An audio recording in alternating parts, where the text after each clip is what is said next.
Lo dijo en la primera hora.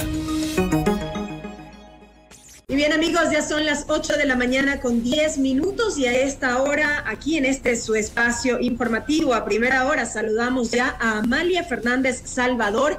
Ella es abogada y asesora de la Presidencia de la República. Amalia, bienvenida, un gusto. Un gusto, Belkis, gracias por la invitación y un buen día a todos nuestros oyentes. Podemos decir finalmente, Amalia, que la consulta popular ahora sí va y que podría empatarse con el proceso de elecciones del próximo 5 de febrero. La pregunta de cajón, ¿ya fue notificado el Consejo Nacional Electoral respecto del decreto ejecutivo suscrito el día de ayer para llevar adelante la consulta? Ahora sí tenemos consulta, efectivamente ya son 8 preguntas definidas, ya son reformas de la Constitución. Sí, fue notificado el día de ayer mediante correo electrónico, debido a que el secretario jurídico está con licencia. Entonces el día de ayer se notificó adecuadamente al Consejo Nacional Electoral y esperamos que en los siguientes días, hasta el 5 de diciembre, emita ya la convocatoria del Consejo Nacional Electoral. La notificación se realizó el mismo día de ayer. Se realizó el mismo día de ayer. Correcto. Y ahora, ¿cuál es la posición en este caso del Gobierno Nacional luego de la decisión de la Corte Constitucional de no dar paso a estas otras 3 preguntas sobre lo cual se había esperado en este tiempo para finalmente viabilizar de alguna manera la consulta popular? Bueno, tomamos la decisión de la Corte Constitucional respecto a las Fuerzas Armadas de manera positiva. Seguimos avanzando respecto a ese tema, pero respecto a las 3 reformas legales, lamentamos la decisión que ha tomado la Corte Constitucional. Es importante notar también que no nos dijo que había una inconstitucionalidad material, es decir, el contenido no era el incorrecto, sino cómo se había planteado, es decir, los considerandos no cumplían con ciertos requisitos formales, más de formalidad que cualquier otro tema, es decir, algunas palabras dijo que no eran las adecuadas. Entonces, por eso nos negó las 3 preguntas. Ahora, lo importante es que seguimos avanzando. Esto es muy importante. Seguimos a pasos seguros, seguimos adelante, tenemos una consulta y ya podemos decir que son 8 preguntas las que se va a preguntar al electorado y ya estamos a pasos finales. Brevemente, nada más para terminar el análisis respecto de estas 3 preguntas, porque decimos que la primera buscaba de alguna manera regular el destino de bienes decomisados, de actividades ilegales y del crimen organizado. La segunda tenía que ver con esta intención de calificar y tipificar el delito de extorsión y sancionarlo con prisión de 7 a 10 años. Y la tercera, enfocada más bien en generar un incentivo tributario para las empresas que cuenten con personas mayores de 45 años en su nómina de empleados. Sobre esto, el Gobierno Nacional, al menos a través de una consulta, ya no tendrá posibilidad de insistir, ¿o qué es lo que se ha previsto? Se podría insistir, se podría reformular las preguntas, pero lo que hemos ideado también son las otras vías, es decir, una de las vías es plantearlas directamente a la Asamblea Nacional. Es más, la Corte Constitucional exhorta del momento en el que el presidente proponga estas reformas legales, que la Asamblea Nacional lo tramite de acuerdo a lo dispuesto en la ley y de manera prioritaria, porque son reformas legales muy importantes.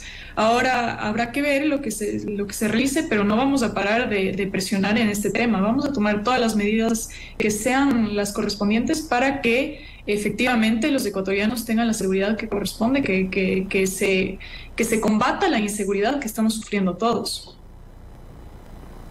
Pero a esta hora, y permítame insistir, ¿hay ya el análisis respecto del mecanismo a seguir para de alguna manera insistir en esas preguntas o ya no, por lo pronto?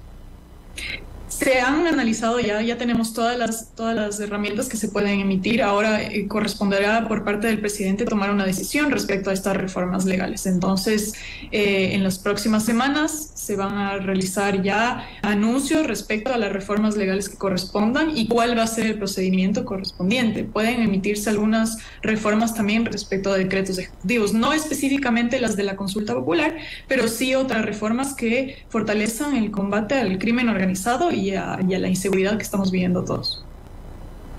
Bien, ahora sí, retomando el tema de la consulta popular como tal, que como decíamos, se llevará adelante en efecto en febrero próximo, porque sí se había anticipado que si se cumplía con los plazos, si la Corte se pronunciaba, si el decreto se firmaba antes del 5 de diciembre, bien podría calzar con las elecciones del 5 de febrero. ¿Qué expectativas hay en este sentido, toda vez que ahora el tema ya está en la cancha del Consejo Nacional Electoral de llevar adelante este proceso como tal? Sí, ahora ya no nos corresponde de manera legal hacer ninguna actuación, más bien ya hemos cumplido con todo lo que requiere la ley y corresponde ahora ya pensar a qué va a suceder en las elecciones que correspondan, que va a ser el 5 de febrero, que esperamos que cumpla el Consejo Nacional Electoral con estos plazos y estamos dentro de los tiempos legales, con tranquilidad.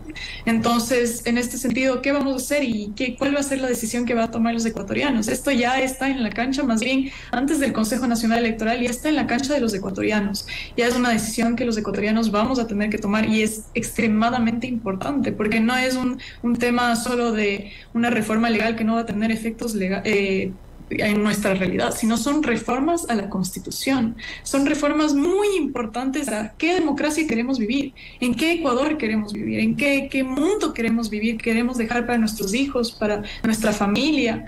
Entonces es emocionante este gran proceso en el que ya la presidencia ha cumplido en este sentido y ahora corresponde a los otros actores, especialmente la ciudadanía, comentarnos qué quiere decir respecto a este tema. ¿Cuál es el corazón o la esencia como tal de esta consulta que busca impulsar el Ejecutivo? Y lo pregunto porque mucho se ha dicho que la intención detrás de este proceso está evidentemente en lo relativo al Consejo de Participación Ciudadana y Control Social.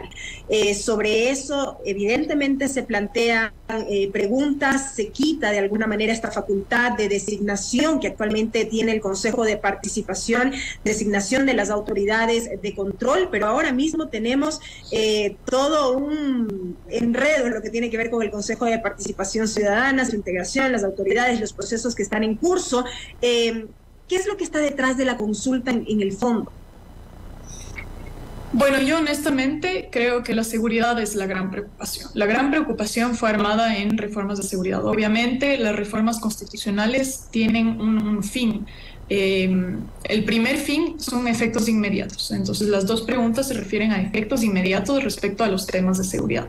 El segundo fin es cómo combatimos la inseguridad a través del fortalecimiento de la democracia. Y una de esas preguntas es justamente la que usted mencionaba respecto al Consejo de Participación Ciudadana, pero también la reducción de asambleístas y también la de movimientos políticos. Las tres se tienen que analizar de manera muy concatenada, no pueden separarse las tres preguntas. ¿Por qué? Porque si no se mejoran los movimientos políticos, no podemos tener mejores asambleístas. Si se reducen los asambleístas sin un estándar de proporcionalidad de igualdad de voto, tampoco van a poder elegir correctamente a las autoridades que van a designar de acuerdo con el Consejo de Participación Ciudadana. Entonces tenemos que considerar que todas las preguntas están concatenadas. Amalia, ¿cómo le va? Le saluda Fabricio Vela, gracias por conectarse con nosotros. ¿Conviene que la consulta popular coincida con las elecciones?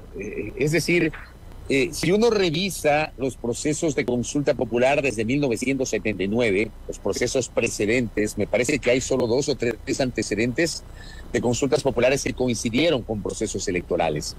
Le pregunto a usted, aunque son elecciones seccionales que tienen una lógica distinta a una elección nacional, pero conviene que la consulta vaya de la mano con las elecciones, en atención a que además los ecuatorianos, y esto termina siendo paradójico, ¿no? Recibiremos por un lado 3 papeletas para elegir a los futuros integrantes del Consejo de Participación Ciudadana y Control Social, una papeleta para hombres, una papeleta para mujeres y una papeleta por los pueblos y nacionalidades. Pero además recibiremos una papeleta de consulta popular donde nos pronunciaremos sobre las atribuciones del Consejo y la forma de elección del Consejo. ¿Conviene esto? ¿No hay ahí una contradicción, Amalia? Fabricio, qué gusto.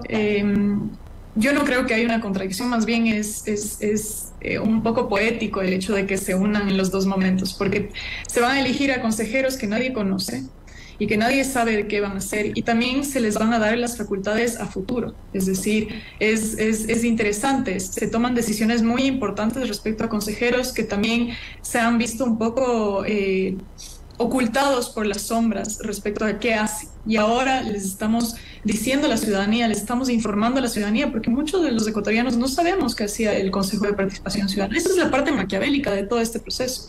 Entonces, con esto se va a informar por una parte que hace y ojalá también incida positivamente en la elección de los consejeros del Consejo de Participación Ciudadana, que la gente ya conozca quiénes van a ser los representantes, porque también tienen otras facultades, tienen que luchar contra la corrupción, tienen que fomentar la participación ciudadana, no han destinado un solo centavo a la lucha contra la corrupción y se ha notado, es la entidad encargada de luchar contra la corrupción y no lo ha hecho.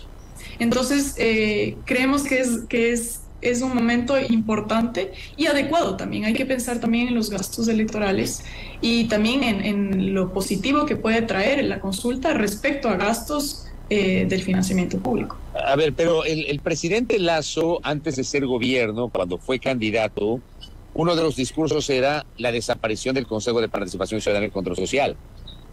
El gobierno se dio cuenta que mediante una consulta o un referéndum no puede desaparecer este organismo, que se requiere otro tipo de mecanismo constitucional y lo que correspondería en cambio es restarle esa atribución nominadora para que se enfoque en las otras atribuciones que usted las anota, Amalia. La consulta ahora son las necesidades urgentes. Entonces hay necesidades urgentes como por ejemplo la Fiscalía General del Estado. No puede ser que la Fiscal General del Estado no pueda designar a sus propios fiscales y por tanto tengamos un déficit de 602 fiscales, por ejemplo. Respecto al Consejo de Participación Ciudadana, sí corresponde a través de referéndum, pero por medio de la Asamblea Nacional. Es decir, un proceso larguísimo de reforma parcial en que la Asamblea Nacional ya negó una propuesta de eliminar el Consejo de Participación Ciudadana por parte de ciudadanos.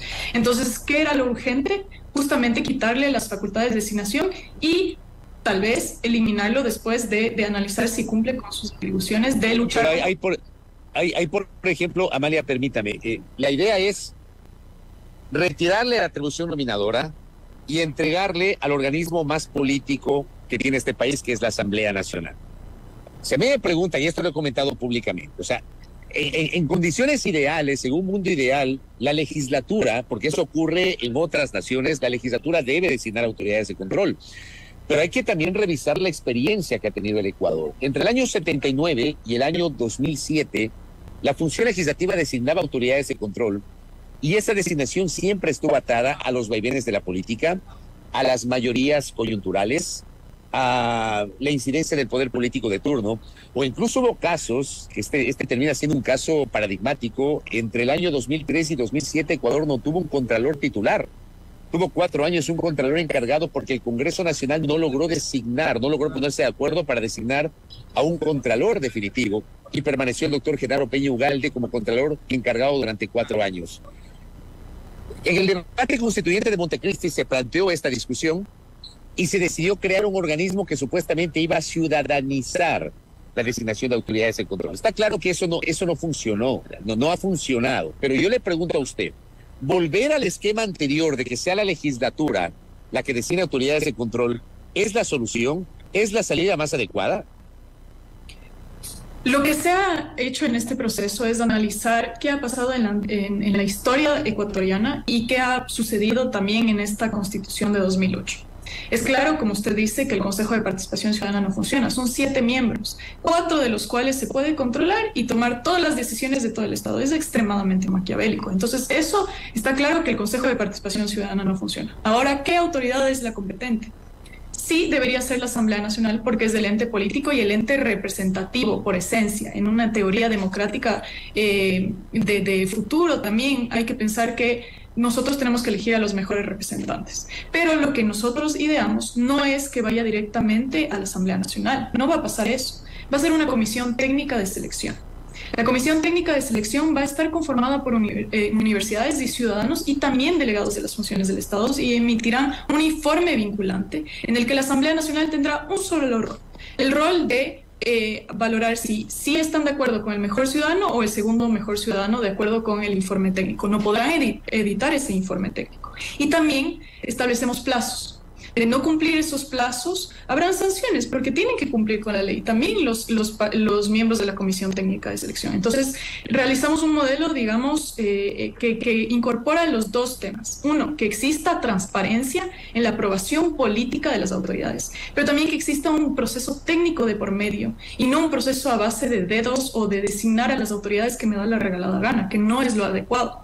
Entonces, nosotros prevemos esos escenarios y creemos que es lo adecuado, que la Asamblea Nacional sea quien designe de manera honesta, porque ahora pensar que los consejeros del Consejo de Participación Ciudadana no tienen afiliaciones políticas o afiliaciones a un partido político. Es más, en el escrito que se presentó a la Corte se demostró claramente y se demuestra en las elecciones que se están dando en la actualidad cómo figuras políticas importantes apoyan a consejeros cuando está expresamente prohibido en la Constitución.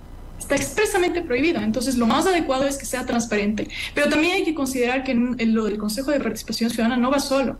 Va en una reforma estructural a los movimientos políticos. No es posible que los movimientos políticos no tengan afiliados o un número adecuado de afiliados, que reciban financiamiento sin tener la aprobación por parte de unos ciudadanos detrás, que no existan procesos de democracia interna adecuados, porque solo existen 10 miembros que conforman el movimiento político. Entonces nosotros reformamos también lo del movimiento y también reducimos los asambleístas, pero garantizando proporcionalidad. Entonces en ese sentido va a haber una reforma estructural a la asamblea, a los movimientos, y así garantizaremos que la asamblea, esperamos también, que es una responsabilidad de los ciudadanos elegir a los mejores ecuatorianos de la asamblea. Esperamos que la asamblea, cuando reciba estas atribuciones, sea la mejor que podríamos tener. Amalia y Fabricio, si me permites, yo quisiera volver a la pregunta que tú planteabas, Fabricio, en el sentido de si es conveniente o no que esta consulta empate con las elecciones del 5 de febrero, y más por un tema operativo. Si bien lo presupuestario es importante, la necesidad de optimizar recursos es importante, es necesario. También es cierto que he escuchado, por ejemplo, consejeros electorales mostrar su preocupación respecto de el día mismo de elecciones, del escrutinio como tal, porque hay que considerar que son elecciones de alcaldes, prefectos, concejales, miembros de juntas parroquiales, integrantes del Consejo de Participación Ciudadana como tal. El escrutinio como tal va a tomar su tiempo desde el instante mismo en que se cierre ya el proceso de votación en todo el país y también en el exterior. Y a esto sumamos la consulta popular. Ellos han dicho, ahí el trabajo de los miembros de juntas receptoras del voto, por ejemplo, va a ser fundamental. Y por qué no decirlo también, extremadamente extenuante, precisamente por todo lo que se viene luego de la votación como tal. De ahí que recalco en la pregunta si resulta conveniente considerando este aspecto también. Nosotros creemos que es conveniente, es muy importante que se unan los dos procesos. No puede ser que el Consejo de Participación Ciudadana y Control Social que va a ser elegido reciba ya las facultades de designación. Y tampoco se puede realizar otro proceso de consulta popular. Es lo adecuado que se unan los procesos electorales. Hay que tomar en consideración, es muy importante la necesidad de los ecuatorianos. Los ecuatorianos no quieren que se den varios procesos en un solo año.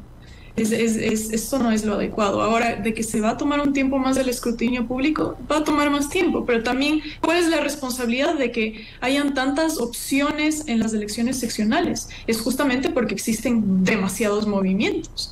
El hecho de que no hayan unas 5 o 6 buenas opciones, sino más bien 13, 14, como hemos visto que sucedió en las elecciones presidenciales, denota el problema estructural que estamos teniendo. Por eso se va a demorar tanto el escrutinio público. Por eso son reformas que se tienen que hacer de manera, son extremadamente necesarias, tienen que tener inmediatez.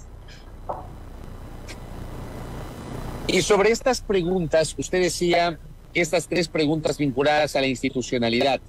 Esta asamblea, está partidos políticos y está Consejo de Participación Ciudadana. Vienen a hacer 4 preguntas vinculadas a la institucionalidad. Pero el tema de la asamblea, por ejemplo, yo le pregunto a usted si esa pregunta es necesaria en realidad o es una pregunta ancla para que la gente vote por el sí en la consulta popular. Creo que eso es inevitable preguntarle a usted, porque, a ver, los números de la asamblea son muy bajos. La asamblea, según todas las mediciones de calificación de gestión, la asamblea no supera el 7, 9%, tal vez menos, respecto de de los números positivos, es decir, de la gente que avale o que califique positivamente el trabajo de la Asamblea Nacional. Es un organismo que, además de ser un organismo netamente político, está enfrentando y enfrenta permanentemente cuestiones de señalamiento y hasta de desprestigio por parte de la opinión pública. Esta pregunta es una pregunta ancla, Amalia. No es una pregunta ancla, pero sí hay que entender que el proceso de armar la enmienda constitucional o todas las preguntas que se armaron fueron a base de propuestas de la ciudadanía. No existió, por tanto, una propuesta que emitió el presidente, más bien la ciudadanía planteó 200 y pico de propuestas y se analizó cada una. Y recurrentemente se presentó la reducción de asambleístas. Pero una gran pregunta técnica que teníamos, ¿ok, reducción de asambleístas mejora la calidad del Parlamento? No. Pero lo que sí mejora el Parlamento es el esquema en el que hemos planteado.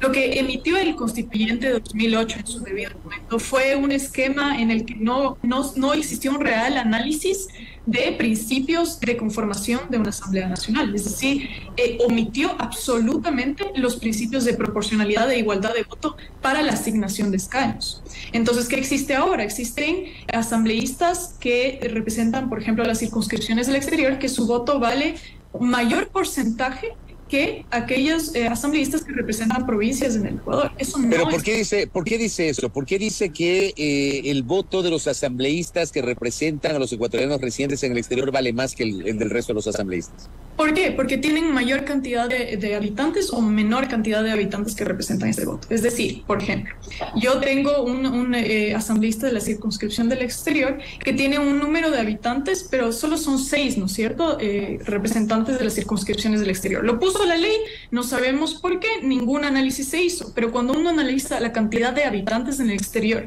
y analiza la cantidad de habitantes en ciertas provincias del país, se demuestra claramente que el proporción de voto, el porcentaje de voto del asambleísta respecto al número de habitantes que representa en su circunscripción, como la circunscripción del exterior o la provincia, es mayor o menor. Es decir, no hay una proporcionalidad, no hay una igualdad de voto. Es decir, hay algunos habitantes que su voto en la Asamblea Nacional vale más que un asambleísta de otra provincia o de otra circunscripción, lo cual no es adecuado.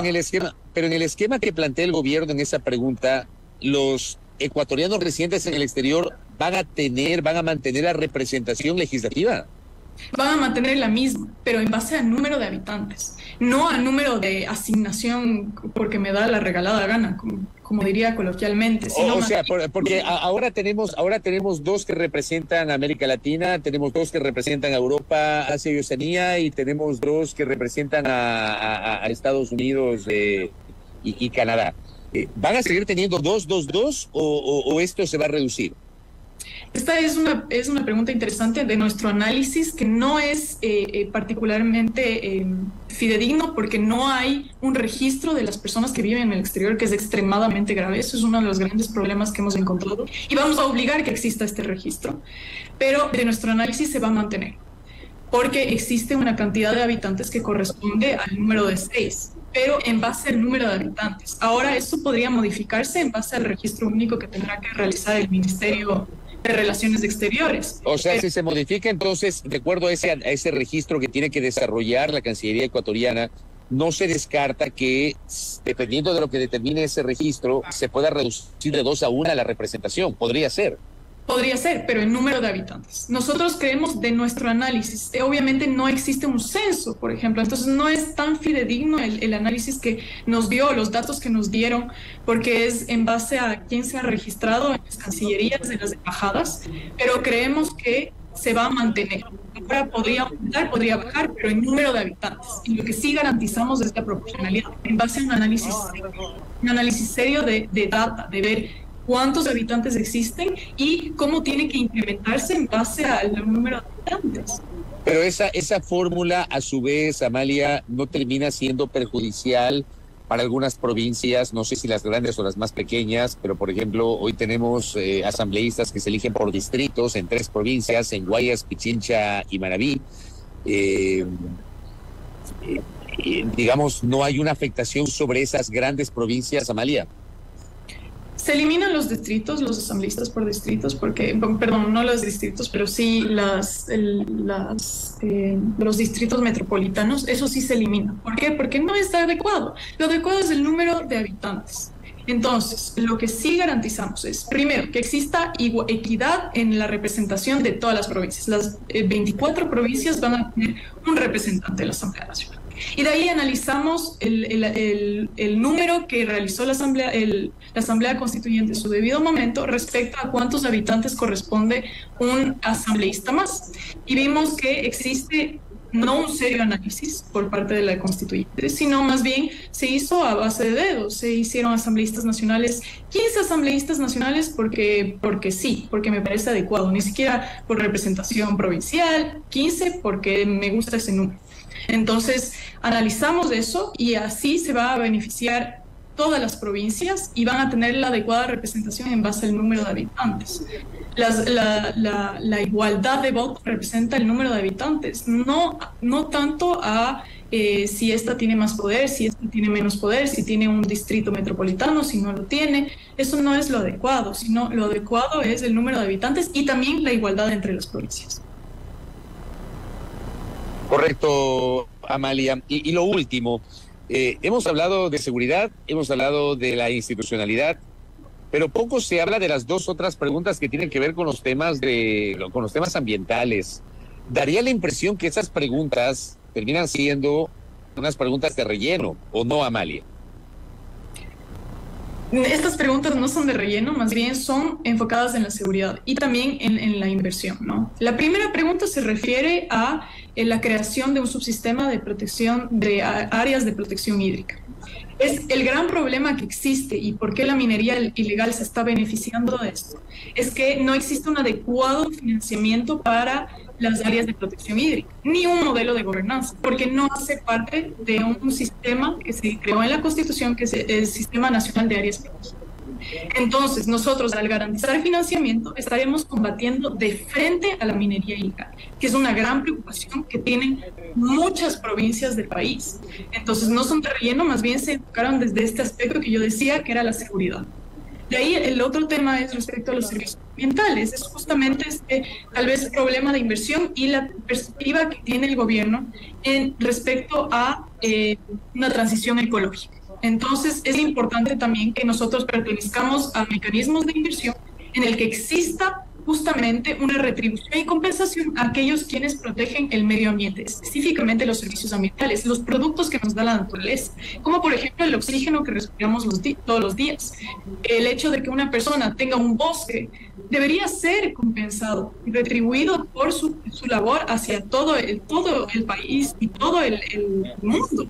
Entonces, nosotros tenemos que pertenecer a estos grupos de inversiones que se pueden dar y mercados que se pueden dar, que existen ya para la protección del medio ambiente. No podemos no pertenecer a ese sistema, porque ese sistema es el adecuado y es el que están perteneciendo todos los estados del mundo.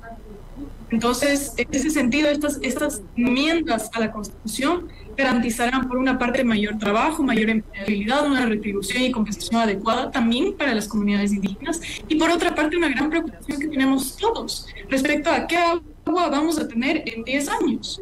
En 2050 va a existir estrés hídrico en todo el mundo. Entonces, nosotros tenemos que tomar ya las medidas adecuadas para proteger el agua de manera adecuada, el agua que nosotros bebemos, y también combatir la desnutrición crónica infantil, porque si los niños toman un agua que no tiene los minerales adecuados, que está contaminada de cierta manera, entonces estamos incidiendo también en la desnutrición crónica.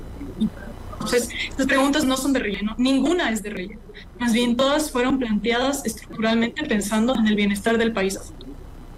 Correcto. Amalia, quiero agradecerle por su gentileza de habernos atendido esta mañana con la visión del gobierno sobre la convocatoria a consulta popular. El presidente Lasso ha emitido ayer el decreto ejecutivo y en 15 días el Consejo Nacional Electoral deberá justamente ejecutar esa convocatoria para que empate la consulta con las elecciones del 5 de febrero del próximo año. Muy amable, Amalia, por el tiempo. Que tenga una buena mañana.